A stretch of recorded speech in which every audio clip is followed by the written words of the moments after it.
So very quick piece here. What is the Good Growth Company? We are an upskilling company for nonprofit organizations and purpose-driven businesses that are looking to invest in their people to help scale their mission. And we help you ultimately to boost your social impact and level up your team with training, membership, and consulting. And one of our partners for our ongoing 10 Things series is the Center for Social Innovation, which is where I happen to be located today here in Toronto.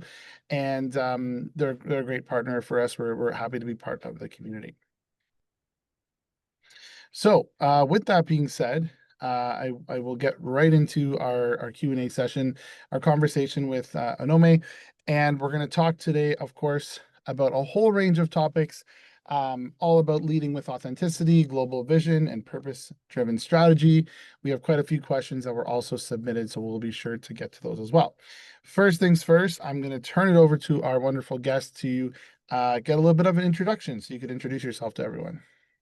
Absolutely. Thank you so much, Daniel. It's great to be here. We used to be at the CSI building on Bathurst, so really great partners with the CSI as well.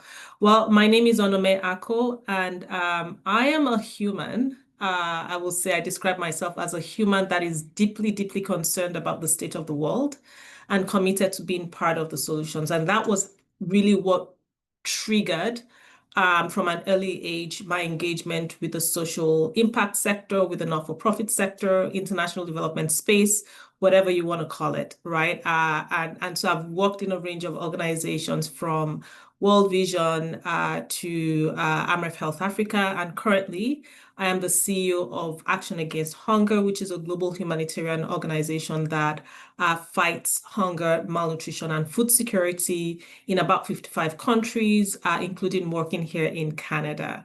I'm on several boards. I chair the CanWatch, which is the Canadian Partnership for Women and Children's Health Board, which has about 110 member organizations that work in the women and children's health space. One of the things I love doing is mentorship. So I'm a Trudeau Foundation mentor as well, mentoring PhD students and kind of connecting, research with leadership. I think one of the other things I'll describe myself is I'm a caregiver. I have my aged parents that live with me here in Toronto, and I also recognize that I won't be here literally and from, alive, if not for my parents, but also where I find myself in my career. They dropped everything in my home country of Nigeria to be here to support me and my daughter. But one of my proudest, roles is as a mom to a 9-year-old going on 10. Sometimes I'll say a 9-year-old going on 15, of an incredibly smart, sensitive, intelligent, young girl. And I see the world through her eyes. So a lot of the things that I reflect on, I'm quite active on LinkedIn. I have something called the Poolside Reflections. I'm really looking at my leadership journey through the eyes of my daughter. So I think that's me in a nutshell. Great. Thank you so much. Just give me one quick second here. Just had to make a bit of an adjustment. That's okay.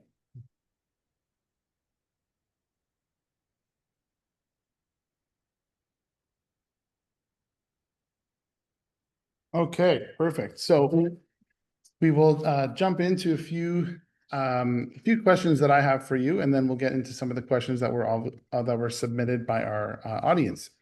The first one is being an authentic leader. So what does authentic leadership look like in practice today, especially in an environment that might be high stakes or high pressure, working in social good or working on very important issues? Yeah, absolutely. I think for me, authenticity for me is about alignment. It's about ensuring that who I am on the inside is the same as I am on the outside, right? So it's not about being perfect.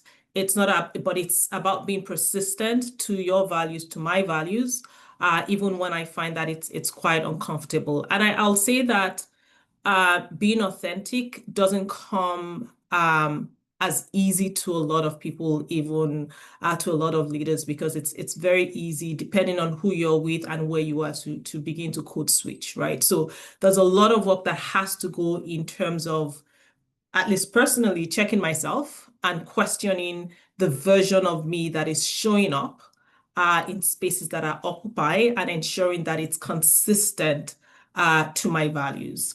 And I do believe that when I am authentic, right? Authenticity doesn't mean that you know all the answers and you come with all the responses, that you have it down packed, that you get it, right? It means also being self-aware to know when you don't know some things. And I think that that is actually what builds trust in others, when people see that you're really coming as you are, and they're not wondering what version of Onome they're going to get today or tomorrow. You're being um, led or driven by your values. And I think it also then gives people the permission to show up as their authentic selves when they see that they have a leader, or there's a leader that is showing up authentically without needing to consistently, change the mask, or, replace the mask. And I think that it just gives permission to people to bring their full selves to the workplace or to relationships. And thank you so much. And when it comes to authenticity today, you mentioned, of course, the workplace and different relationships. What about the online side of authenticity? How and where you're showing up online, especially, I work with a lot of leaders and people that are in nonprofit or government space, public sector. So how can they also be authentic on the online space? So I think that's such a great question. And I think right now in our world, we're in a space where you have your online persona, right? For a lot of people, they come and everything is flashy, everything is great. And it's not their full, right? It's just a tiny part of them that is actually coming online as this, hey, everything is perfect. And I am this happy person and my life is great. And others are wondering, what the heck am I doing wrong in my own life if this person has it down packed, right? And I think this is one of the things that is really driving a lot of, online hate and bullying online as well. When you also see people that are actually coming and in quote being authentic, because you can hide behind the screen, online or virtually.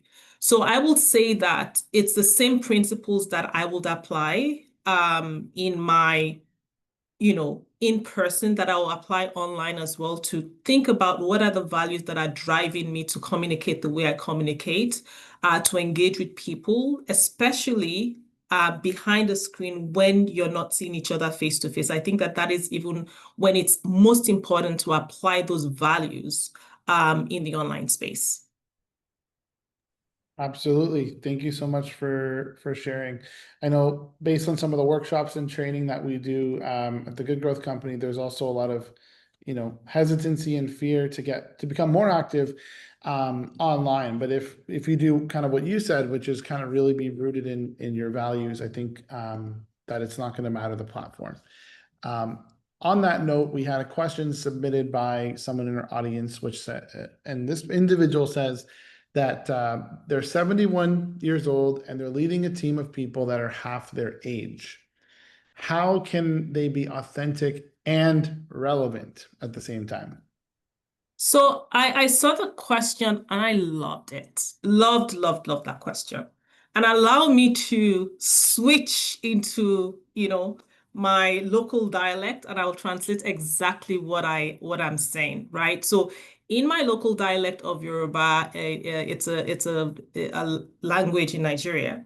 There's a proverb, and I'm going to share two proverbs. There's one that says, "Ọmọdé ò ní àkísà tó àgbà," which means that a young person does not have as many worn clothes or rags as someone who is older, right? And then the second proverb that I'm going to share is, "Nǹkan tí àgbà bá ń rí lórí ìjókòó, ọmọ kékeré ò ń rí tó bá gun igi." It means that what an elderly person sees sitting down, seated, that someone who is younger might not be able to see that, even be perched on a tree, right? So the notion of these proverbs that I've shared is that experience matters and it cannot be replaced with theory, right? So it's really been, I would say to this individual that congratulations for being in the workplace, for attaining this age, for all the incredible experiences that you're bringing to the table. And I think that that is where the value of experience really matters. The experiences, the connections, the relationships that you're bringing and ensuring that it's relevant to the team. And being able to play the role of coach and mentor to your colleagues, right? And I'll say that it's also the very first time that we're seeing in the workforce about 5 to 6 generations in the workforce, right? So we have the silent generation, then you have the baby boomers, who this individual is part of, down to the Gen Alpha. And each one of those, generations have their own unique way of seeing the world, right? So it's really tapping into the uniqueness of the different generations to ensure that you're able to reach the goal of, your team or the organization out at large. And I'll say it's also, at least for me, there was once upon a time I used to be one of the youngest people on my team. Not anymore. I think I'm probably one of the oldest on my team, right? And so I will say it's also the humility to be able to think about the reverse mentoring, right? Asking the question, what can I learn from your experience? What can I learn from the new things that you're bringing to the table? And knowing that I might not be the most technology savvy person, but how do I leverage and acknowledge and recognize and value the experience that the other levels, right, other generations are bringing to the table. And I think that there are quite a few resources and books that really delve into, how you can work effectively across the generations in the workplace. That makes sense. Such a thoughtful answer there, and obviously it's a complex question. So thank you so much for sharing your perspective on that as well. Okay, we will go back up to questions about leadership. What are some moments where you've had to lead from a place of courage or vulnerability in your work? Okay, that's a great question, and I'll say, I'm a Black woman. I'm Black. I'm a woman, and I'm an immigrant, right? And by the virtue of those things, I tend to consistently have to lead from a place of courage and vulnerability, right? In the not-for-profit space, we don't have, at least in the international development space, there aren't a lot of African women that are leading organizations. And so throughout my entire career in Canada, I've had to contend with perception barriers around who people think I am or what people think that I can do or cannot do, right? And so how does this translate for me in the way I interact with people and in the way that I even have conversations in the workplace? Okay, let me give you an example. A couple years ago, we had, February, this was 2 years ago, I think we had Black History Month, and we're talking within the organization about what everyone was doing in February. Well, we're reading books by Black authors, or were, going to restaurants run by Black restaurateurs, right? There were different ideas that came up.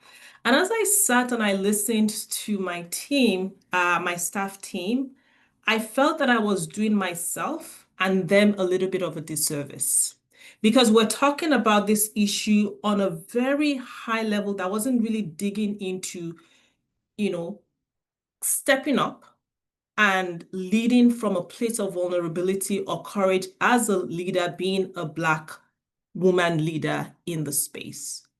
And so as I watched and as I listened, I decided to be vulnerable and share some of my experiences being a Black immigrant woman in the space.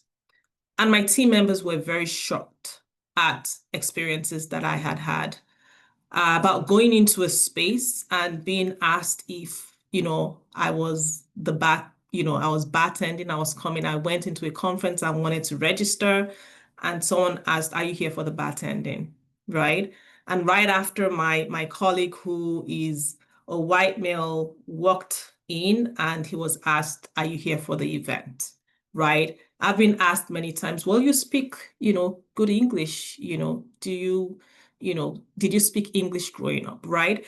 So I had to communicate that with my team, and some of them were very, very surprised that I experienced this, but it took that vulnerability and courage for me to be able to come to my staff team and have this conversation. And I think that what happened as a result was the transformation of people actually coming up and sharing their own unique experiences as well and saying, "I've never had to experience this, but now I know," right? Or someone says, "I was in a situation where I saw this happen to someone and I actually did not speak up, I did not act." So it created a space to actually move beyond the soft talk to actually have really candid conversations in the workplace that really actually also began to have us think about what some of our values were as an organization and how we're acting on those values. That's great. Thank you so much for sharing that, and specifically referencing your experience in that where you really do see that courage and vulnerability. When it comes to resilience, which of course is something that you've had to demonstrate as well, and many leaders in this sector have to demonstrate resilience. How do you model that for your team and organization during periods of uncertainty or transition? Whether that's uncertainty or transition specifically within the organization, or within the sector, or within the entire economy as we're seeing now. All right, what perfect timing for such a question, honestly, because I think that the so I'm looking at my space, international humanitarian development. It's in a state of upheaval, right? And no one anticipated the level of upheaval and uncertainty that we'll be facing.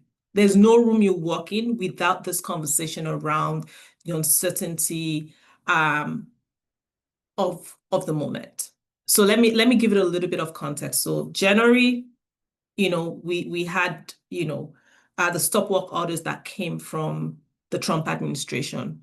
And it did affect my organization as a global organization. We lost significant amount of money globally, about 30% of our budget globally.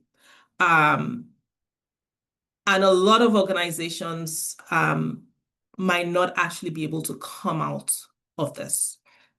And the move that the Trump administration made at the time also, I do believe, gave other governments the courage and the permission to draw back on investments in global aid and development and humanitarian aid.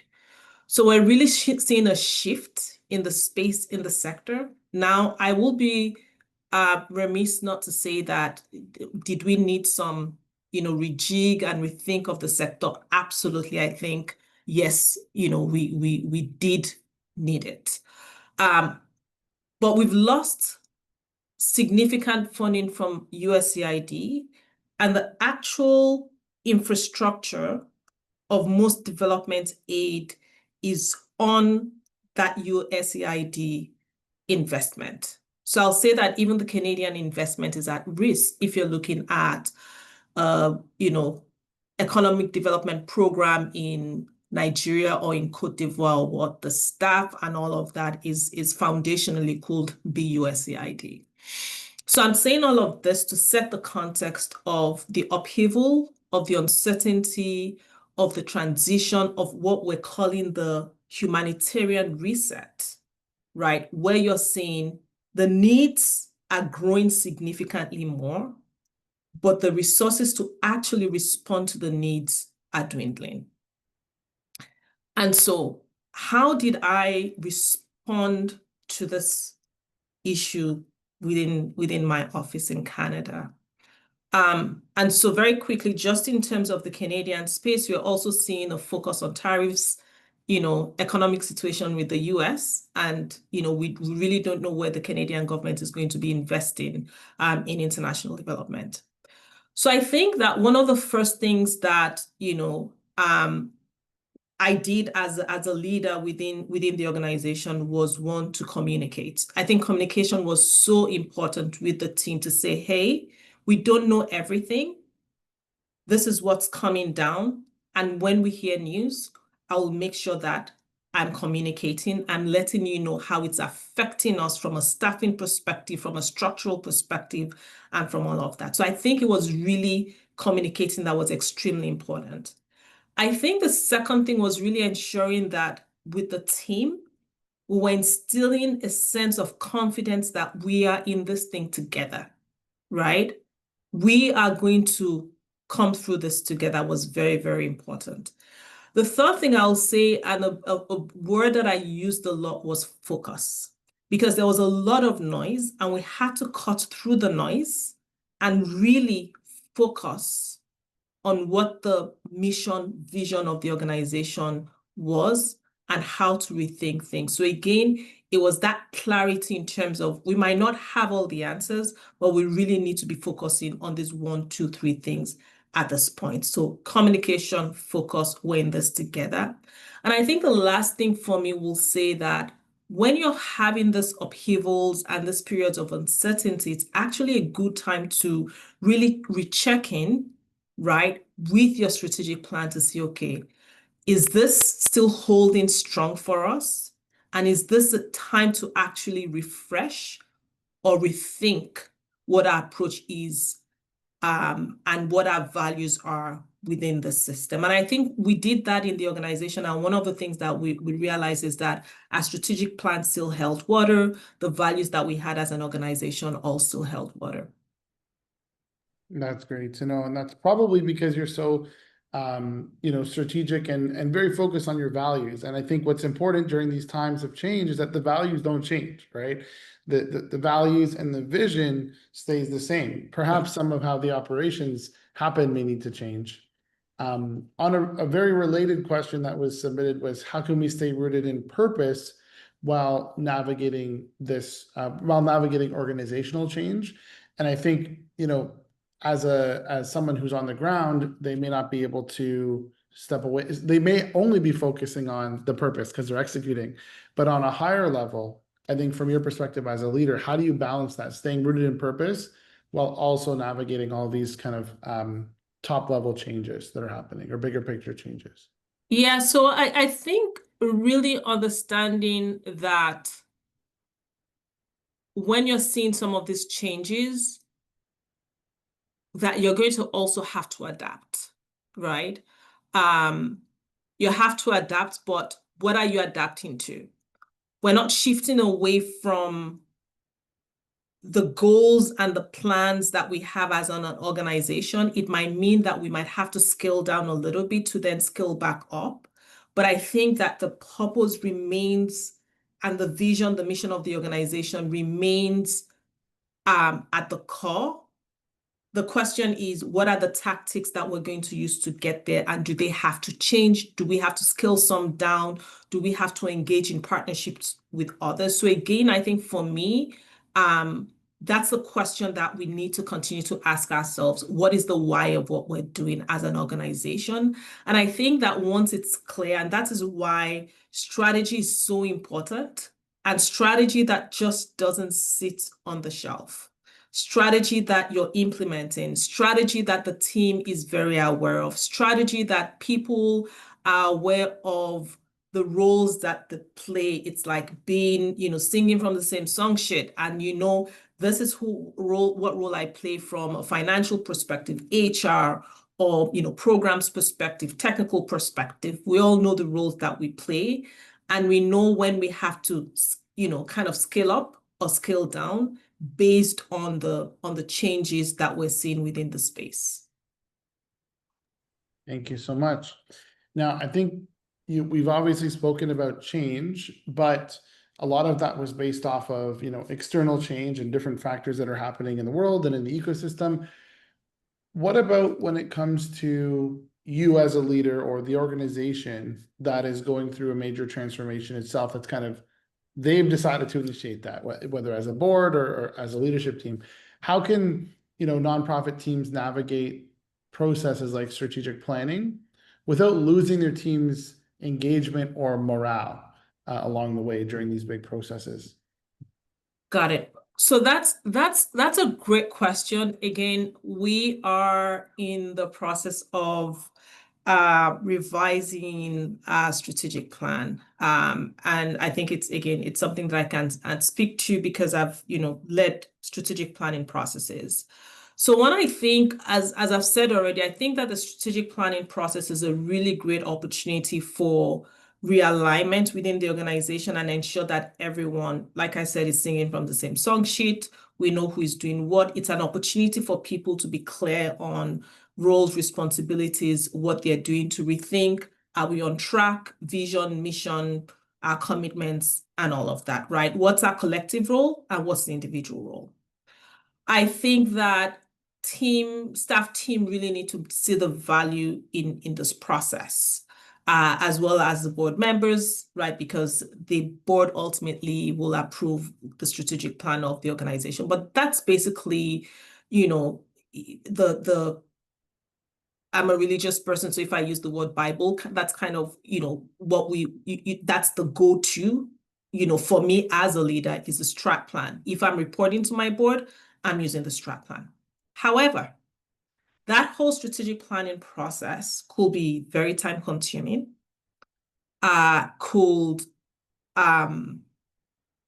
take, going back to your question, could impact team morale when we're already so under-resourced in the not-for-profit space. People are doing multiple roles, and then you're putting on top of that strategic planning. So I'll say one, again, is to communicate very, very clearly what the roles of team members are to ensure that it's an inclusive process. You're hearing their voice, what the role of the SLT is, the senior leadership team, what the role of the board is, right? Getting the feedback from the team. Again, I don't want to go through the process that we're going through currently with our strategic plan process, but this is something that I'm highly aware of, that team members are extremely busy. You want the process to be very, very inclusive, right? You want them to see their voices in that strategic plan, right?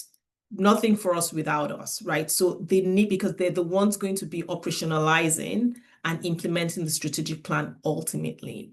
But I think that it's also important to ensure that you're showing the results and the impact of maybe the current or previous strategic plan, so that able to see how they're contributing to it. Because once you're able to see, or people are able to identify or recognize themselves in a strategic plan, then there's a willingness to be involved and to be engaged and to be part of the solution and to be part of the entire process.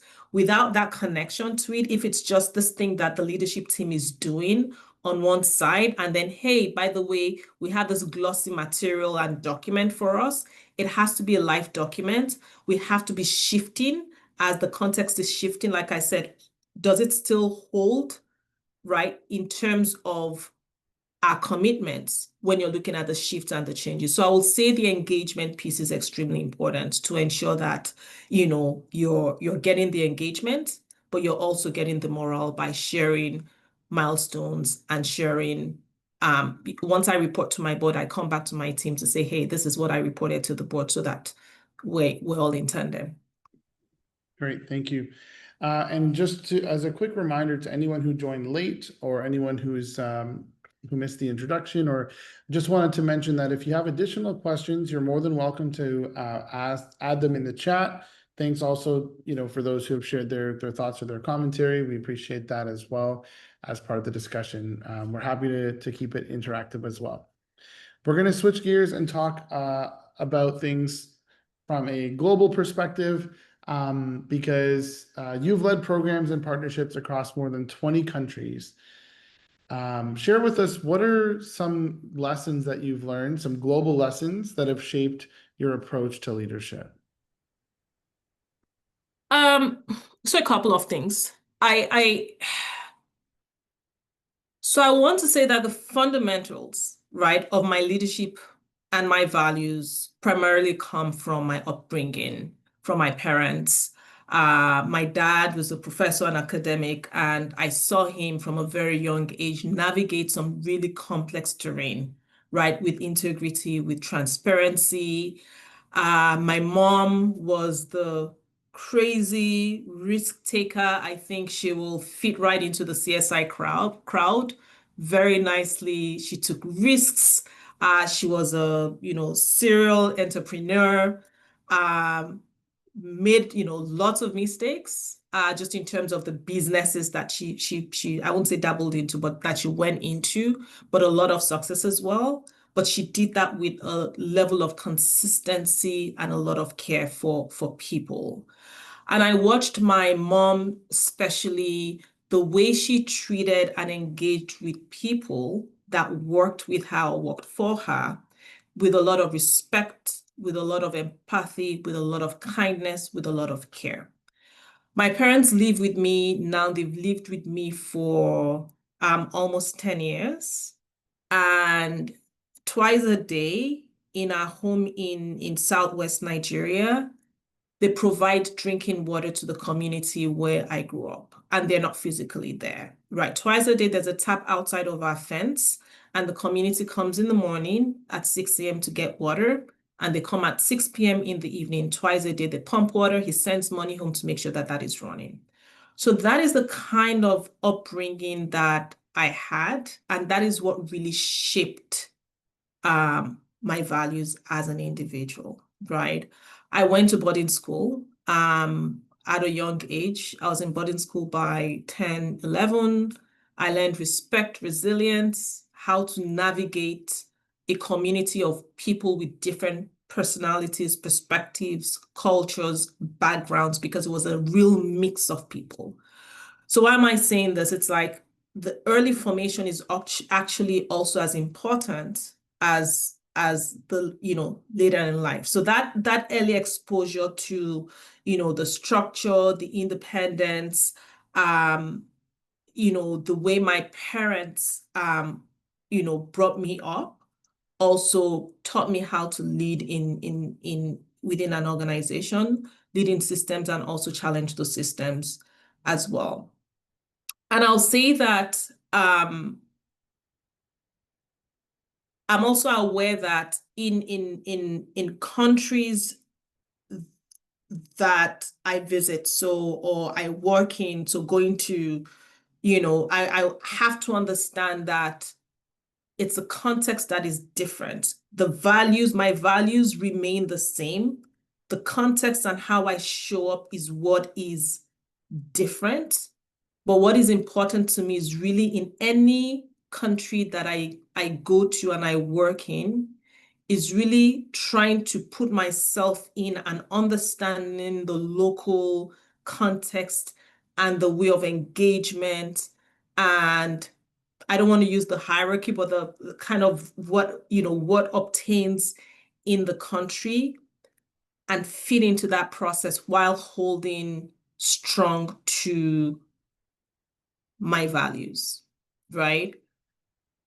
Um, so I will say that it's less about, the global, presence and um, lessons learned from, you kind of, it's a mix and match of everything, but I'll say fundamentally, again, is leading from a place of my values. But what I'll say is in Canada, being in Nigeria, Cote d'Ivoire, the UK, where I worked extensively as well, Peru, wherever, I have come in contact with individuals that I'm like, yes, this is how I want to lead, right? My former boss in the UK, exactly how I wanted to lead. But I've also come into contact with people in my work, in my travels, in my journey, and I'm very, very, very clear that this is not who I want to be. It is not the kind of leader that I want to be. So again, I will call it, as a female Black immigrant, some of my experiences in leadership, outside of leadership, have been tough. I've been in places where um, leadership from people felt more like control, where people led from a place of fear, from ego.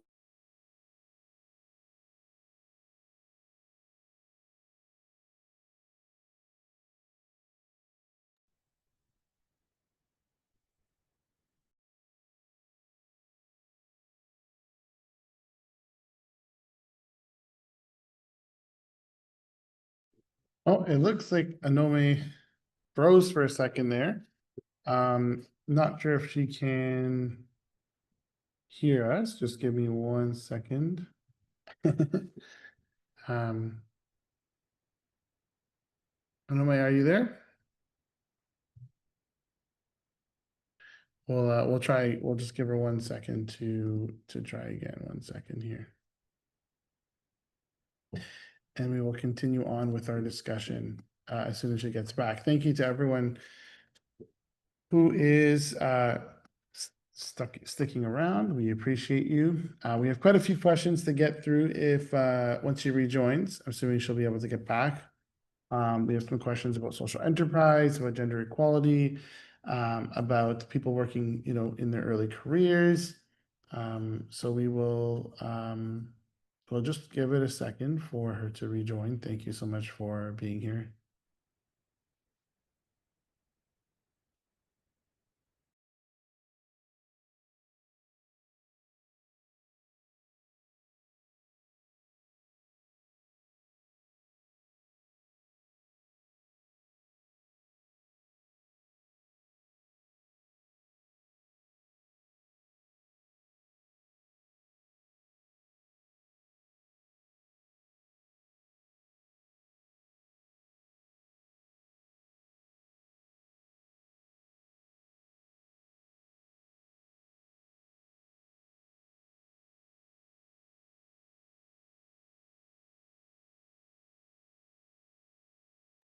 Okay, I think she is back.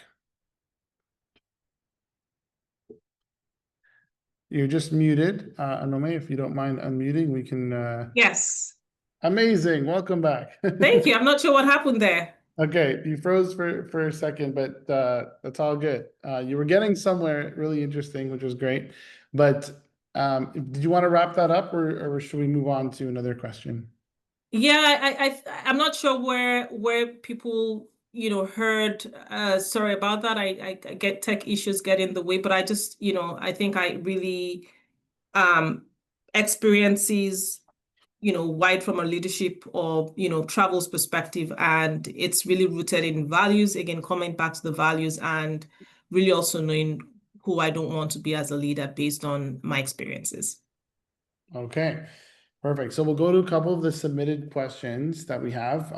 One of them asks, how can people who are early in their careers, who are interested in nonprofit leadership, prepare to be an authentic and impactful leader? And you're a great person to ask this question to. So what would you say to someone who's early in their career? So early in their career, are they already in the not-for-profit space or looking to get into the not-for-profit They're space? interested in nonprofit leadership. So I'm gonna just, we'll guess here that they work already for a nonprofit, but they're interested in nonprofit leadership and they want to be an authentic and impactful leader. Okay. So I think again, going back to the piece that I go is values. What are your values as an individual? What is driving? Knowing what your why is extremely important. So there's a piece you have to get on the value side of things, right? And ensuring that there's an alignment with what you want to do, what you're doing, because once you're able to answer your why question, you come back to it. So that's kind of on the value side of things. On the actual growth within the not-for-profit and based on my own personal experiences, I learned quickly how to say yes to stretch assignments and learned quickly to take on maybe roles that most people were not necessarily willing to take. And so what that did for me was put me in a position of being an expert in areas that others were not just willing to step into. So again, one of the roles I will say is in our engagement with the um, private sector, right? In my former organization, as a not-for-profit, some schools of thought don't touch the private sector. We don't want to engage. That was kind of where my niche was, and it allowed me growth and again the stretch goals. I will say the other thing is believe that you've earned to be a leader in the space. It's really important to walk into that belief that you've earned it. Find your tribe as well. And when I say your tribe, is people that are able to advise, that are able to mentor, that are able to speak truth to power as well, to say, hey, maybe this is what you want to be doing or how you want to be doing it, right? It's not always, surround yourself with not people that will tell you only what you want to hear, but will also challenge your path to leadership and challenge your assumptions as well. Um, and I think really doing that in person, go for coffees with people, engage with them. I think as great as social media is, it's taking some of this human elements out. So I hope that helps. That sounds like some great advice. Absolutely. I think that's really helpful. Okay, great. We'll jump back to some of our other topics, and then we'll go back to some questions that were submitted. I want to talk about your book, I Am Cherished. I ordered a copy right when I saw it, saw you share it on LinkedIn originally. So tell us, why was it important for you to write a children's story that was centered around cultural identity and self-worth? All right, so allow me very quickly to share two stories. I love to share stories very quickly. So one, imagine a few years back, hosting a group of immigrants, friends of mine who have, had come from all parts of the world, and we're just basically sharing our own journeys into finding jobs in Canada. And obviously, a lot of people talked about, not being able to find jobs in their own, in their space, in their professional background. Um, and some of them shared how they had gone through the length of having resume names, right? Changing their given names, cultural names to a resume name so that they could get the call back for that interview. So this was basically standing between the next meal, getting a job and providing for their families. And they also made the decision not to name their children by their cultural names to, avoid bullying in school. So one very quick one. The second one was, when my daughter turned 2 years old, she got a call from the education advisor, the education fund, and the caller called to speak with Janice. And I almost lost it because my daughter's name is Morenike. Her first given name, as I signed all those forms, was Morenike. But when she called to, it was a nice gesture to call to wish my daughter a happy birthday. She completely omitted the first name and called her by her middle name without my permission, without. So for me, it was really these ways of ordering people, right? Based on their names, based on their cultural identity, based on the food that they ate, based on who they write, on a range of things was what really led me to write that book. So it's not just a children's book. Again, with the first example that I gave, it's a book that I'll say is used in the classrooms and is used in the boardrooms. I think the second reason that the other thing that reason was really I wanted my daughter, kids who look like her also to see themselves reflected in the book. And so for those, as you turn the pages of the book, Daniel, if you looked in, you saw diversity through the book. I've had experiences of people come back to me to say, thank you for that kid in the wheelchair. Thank you for this in the book, reflecting the little girl in a hijab. Thank you for this. But I think one of the key things that I really wanted to do as well was challenge existing stereotypes. So mom in the book, right? So the illustrations were very important for me. Mom is in the book is was wearing a power suit in dreads, right? Black woman. And I really wanted to, again, rethink the representation. Dad is indigenous. Also, he was professional looking, right? So these were some of the things that I really wanted to make sure that I was, communicating in a way to begin to change those perceptions of who or what leadership looks like.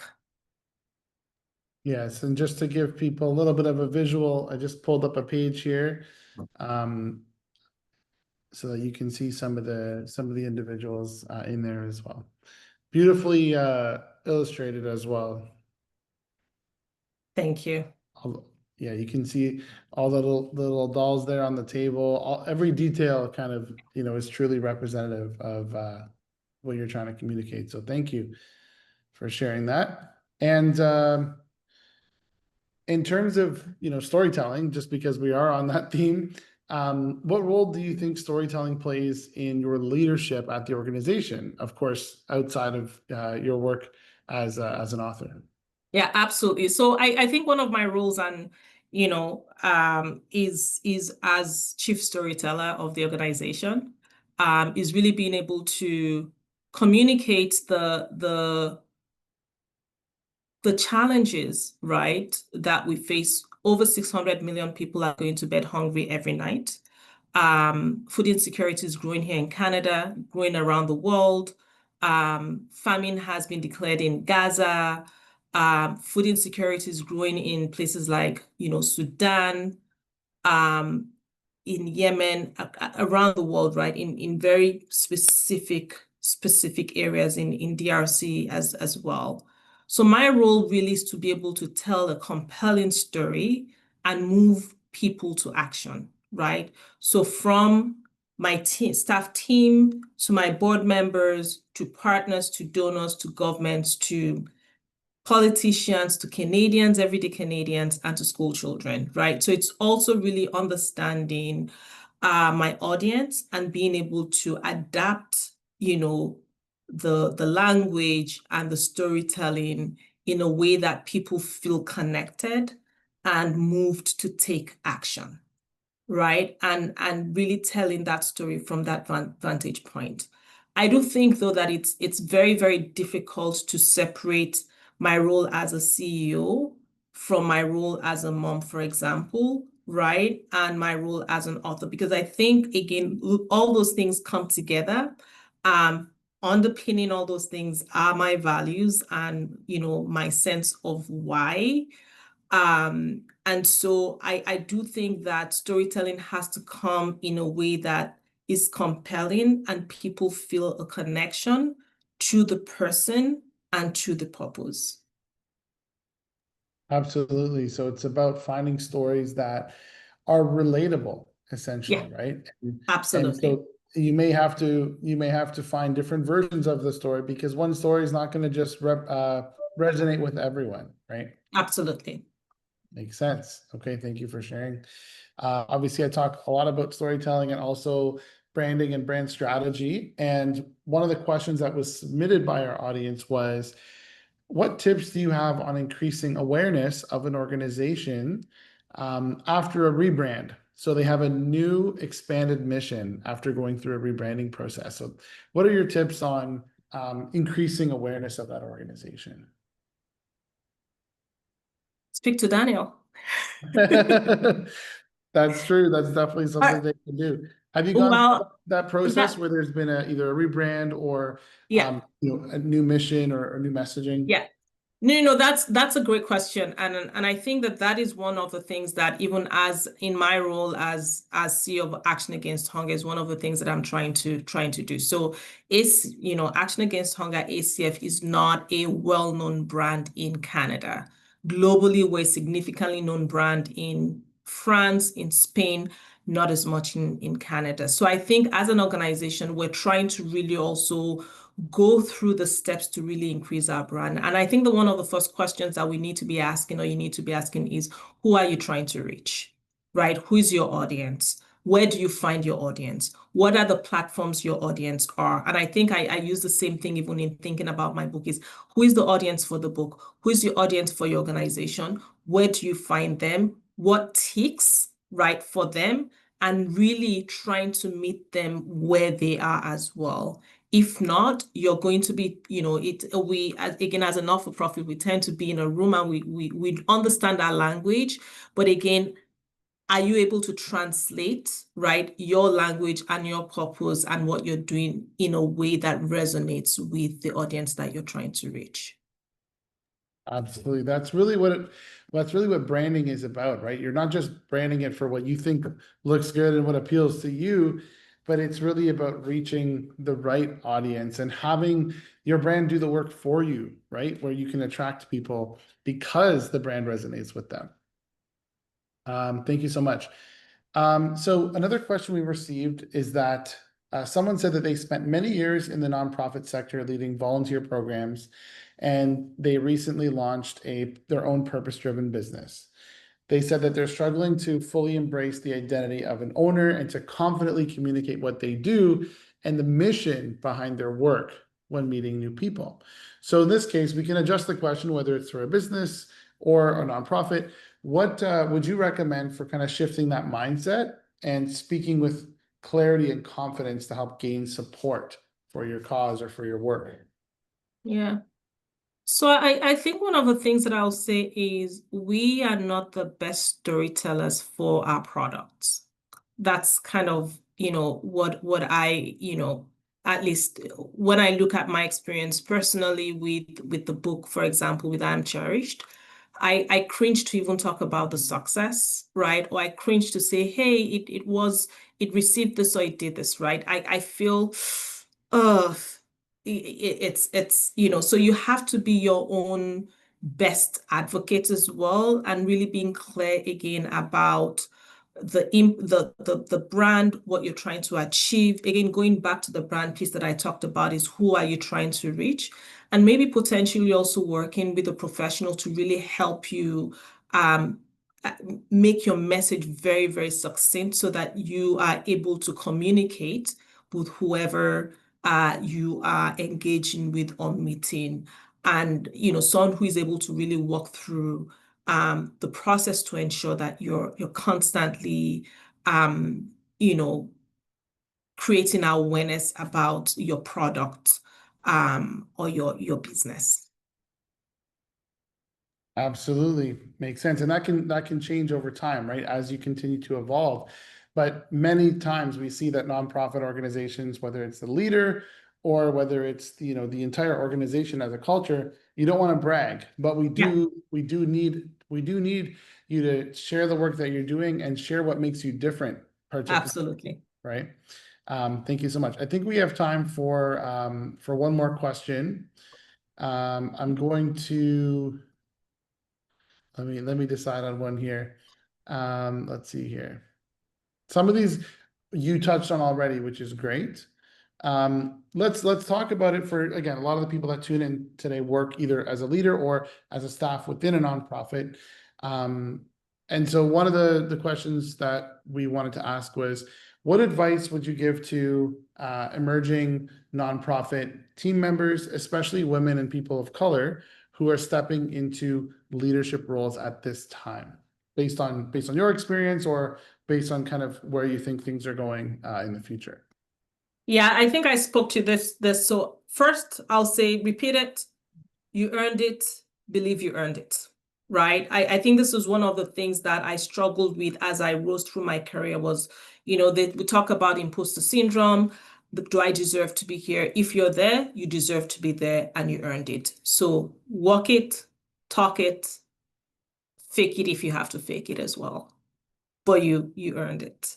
Um, I think the other thing I mentioned is as you're going into leadership, and this is one thing that has helped me is I'm part of several groups, right? Of, fellow CEO leaders, maybe just, kind of a mixed group, one that really looks, maybe us African women, four of us that lead international organizations in Canada, we have our unique experiences. Again, finding that kitchen cabinet, right, and your kitchen table, and really drawing from the expertise of that group. Find your mentors. And I think the one thing that I will say that I did not do well, I've just started to do it, is as you're going into leadership, there's going to be a lot of stress points. And so you need to identify, or you need to ensure that you're putting the mask on for yourself first. So meaning self-care, self-care, self-care. You need to find the space to take care of yourself. You need to find space to refresh. It's okay to pause. It's okay to rest. I'm still teaching myself this, by the way. I've not mastered this, but I think it's really, really important for the long term. If not, I think it's one might suffer burnout. Absolutely. That's wonderful advice. Thank you so much for sharing today and sharing your experience. I know there's a lot more questions that we could dive into, but I want to respect everyone's time. I know some people have had to drop off as well. We will make this recording available, and we'll also share some of the highlights of your answers. So feel free to, I encourage everyone to follow Onome's work, follow her on LinkedIn. She shares some great thoughts along the way. You can check out the organizations that she represents, and of course, her book. That being said, thank you to everyone for tuning in and for being part of the Good Growth community. You can follow us on LinkedIn. You'll be added to our mailing list for all of our upcoming sessions. We have quite a few resources and sessions coming out in the next couple weeks that you can join. So thank you so much. And Noe, thank you so much for your time today. We Thank appreciate you it. so much, Daniel. Thanks for having me. Thanks, Take care, everyone. everyone. Have a great rest of your day. Bye-bye. Bye.